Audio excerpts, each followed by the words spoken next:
Well, strapped for cash, ISIS has sent a document out that their treasury, according to Aleppo News, they reported a memo called Al-Bayat Mal al-Musalmin. It aims to cut the wages of ISIS fighters in half in Syria due to exceptional circumstances.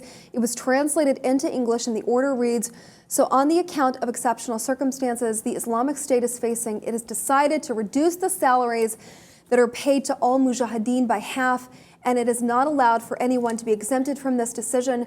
Whatever his position, let it be known the work will continue to distribute provisions twice every month as usual. Joe, cutting to the motivation of these fighters. I don't think they're doing it for the money, but the fact that ISIS, they're having to reduce the wages of their fighters is a big deal. It means that our operations, our tactical operations are working. We've been hitting their supply lines, their oil fields, their cash dispensaries. It seems to be paying off. Yeah, of course. This is good news. I mean, who knew that the fighters were getting paid anyway? To your point, I don't think they're necessarily doing this for the money, but they still need money to live. And we have some figures there, around $400 to $1,200 a month is what we're told they were getting. The wives as well getting $50 stipend, and apparently all this being cut in half.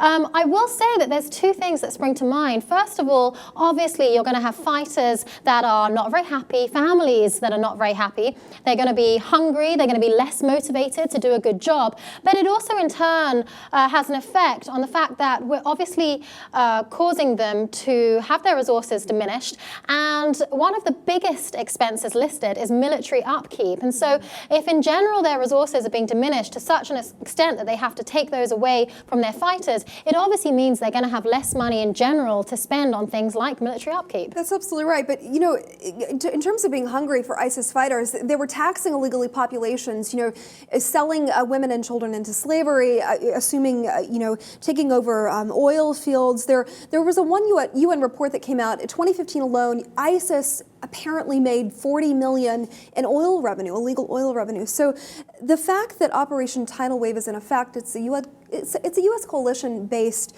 tactical move that's targeting ISIS and their money. This is effective. This is very good news for me. The fact that this memo was translated, it was translated by a fellow from the Middle East Forum who follows ISIS and their money. It's working, Joe. Well, we've been targeting their cash dispensaries. Just on January 11th in Mosul, the biggest cash distribution center was targeted. And so this shows that the USA, the West, the tactics of actually targeting their cash and cutting their money supply is indeed working. That's right. The U.S., we actually dropped two 2,000-pound bombs in Mosul. Unfortunately, though, it was in a civilian area. That was the one caveat to this. They tend to put these money places in heavy civilian populated areas, basically. But anyway, tactical response to ISIS is working. That's the good news here. Operation Tidal Wave, that's been in effect since October. ISIS is now having to cut their fighters' pay by half. All good news in the fight as this war continues. And for me, just really briefly, one more point I'd like to make. You mentioned their military hardware. You know, they took the U.S. military hardware on the ground in Iraq. And the fact that this expensive upkeep, maybe our policy needs to change in the future going forward, because we're seeing, you know, that's a major component. We'll touch on that again. But good news, fighters' pay being cut by half.